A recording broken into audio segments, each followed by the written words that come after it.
بسم اللہ الرحمن الرحیم 10 اسلامک باتیں قرآن و حدیث کی روشنی میں۔ نمبر 1، اسلامی تاریخ۔ حضرت نوح علیہ السلام، حضرت آدم علیہ السلام کی وفات کے 1000 برس تک لوگ اللہ تعالیٰ کی توحید پر قائم تھے۔ پھر بعض نیک بندوں کے انتقال کے بعد لوگوں نے ان کے مجسمے بنا لیے اور دھیرے دھیرے ان کی پوجا شروع ہو گئی۔ اس طرح پورے عرب و عجم میں شرک و بت پرستی کی بنیاد پڑ گئی۔ جب لوگ اللہ تعالیٰ کی عبادت کو چھوڑ کر شرک و بت پرستی میں مبتلا ہو گئے تو ان کی ہدایت کے لیے اللہ تعالیٰ نے حضرت نوح علیہ السلام کو نبی و رسول بنا کر بھیجا۔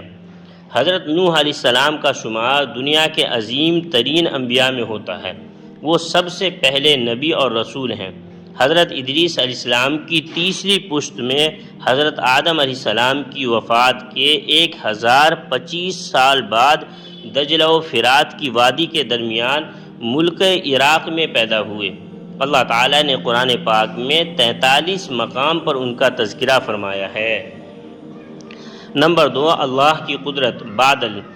اللہ تعالیٰ تیز ہواؤں کے ذریعے بکھرے ہوئے بادلوں کو فضا میں جمع کر کے ایک دوسرے سے ملا دیتا ہے، پھر ان بادلوں کو برف کے پہاڑوں کی شکل دے دیتا ہے جن کی موٹائی سینکڑوں فٹ ہو جاتی ہے۔ ان بکھرے ہوئے بادلوں کے برف کے پہاڑوں کی شکل میں جمع کرنا اور بھاری بادلوں کو فضا میں روکے رکھنا، پھر کبھی ان کو اولوں کی شکل میں گرا کر زمین پر تباہی مچا دینا اور کبھی پانی کی شکل میں برسا کر پیڑ پودوں کا اگانا، اللہ تعالیٰ کی قدرت کی کتنی بڑی نشانی ہے۔ نمبر 3، ایک فرض کے بارے میں۔ بیوی کی وراثت میں شوہر کا حصہ۔ قرآن میں اللہ تعالیٰ فرماتا ہے، تمہارے لیے تمہاری بیویوں کے چھوڑے ہوئے مال میں سے آدھا حصہ ہے جبکہ ان کی کوئی اولاد نہ ہو، اور اگر ان کی اولاد ہو تو تمہاری بیویوں کے چھوڑے ہوئے مال میں چوتھائی حصہ ہے۔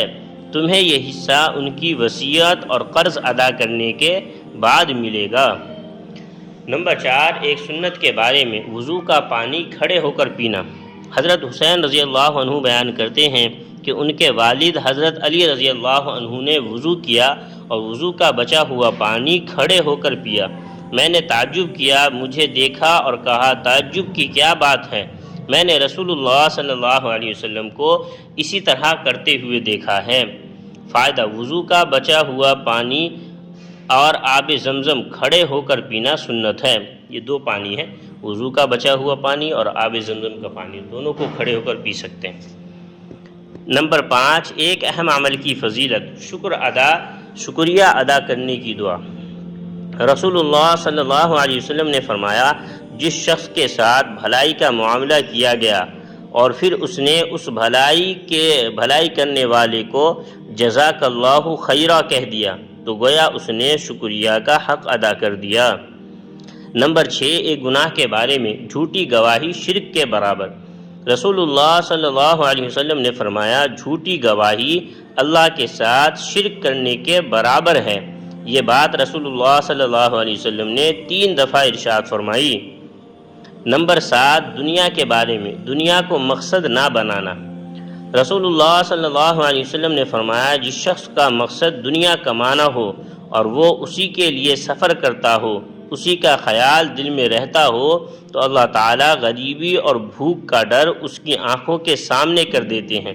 ہر وقت اس سے ڈرتا ہے کہ آمدنی تو بہت کم ہے، کیا ہوگا، کیسے گزارا ہوگا، اور اس کے اوقات کو اسی فکر میں پریشان کر دیتے ہیں، اور ملتا اتنا ہی ہے جتنا مقدر میں ہوتا ہے۔ نمبر 8، آخرت کے بارے میں۔ قیامت کا زلزلہ۔ قرآن میں اللہ تعالیٰ فرماتا ہے، اے لوگو اپنے رب سے ڈرو، بے شک قیامت کا زلزلہ بڑی ہولناک چیز ہے۔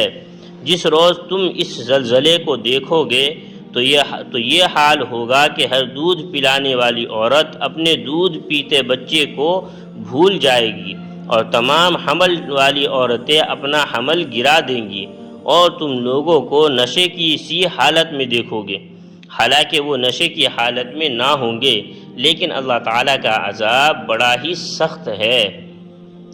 نمبر 9 طب نبوی سے علاج، بیماری سے بچنے کی تدبیر۔ حضرت جابر رضی اللہ عنہ بیان کرتے ہیں کہ میں نے رسول اللہ صلی اللہ علیہ وسلم کو فرماتے ہوئے سنا کہ برتنوں کو ڈھانک دیا کرو اور مشکیزیں یعنی برتن وغیرہ کا منہ بند کر دیا کرو، کیونکہ سال میں ایک رات ایسی آتی ہے جس میں وبا اترتی ہے، بس جس برتن یا مشکیزے کا منہ کھلا رہتا ہے تو اس میں داخل ہو جاتی ہے۔ نمبر 10 قرآن کی نصیحت۔ قرآن میں اللہ تعالیٰ فرماتا ہے اے ایمان والو تم کئی گناہ بڑھا کر سود مت کھایا کرو، اللہ سے ڈرتے رہو تاکہ تم کامیاب ہو جاؤ۔ اللہ تبارک و تعالیٰ ان تمام باتوں پہ ہم سب کو عمل کی توفیق عطا فرمائے۔ بھائیو یہ میرا چینل ہے، اس چینل کو سبسکرائب کر لے، انشاءاللہ اس پہ دین کی جو ہے اہم باتیں بیان کی جائے گی۔ سبھی حضرات سے گزارش ہے اس چینل کو ضرور سبسکرائب کریں اور فالو بھی کر لیں، دوسروں تک شیئر ضرور کر دیں۔ السلام علیکم۔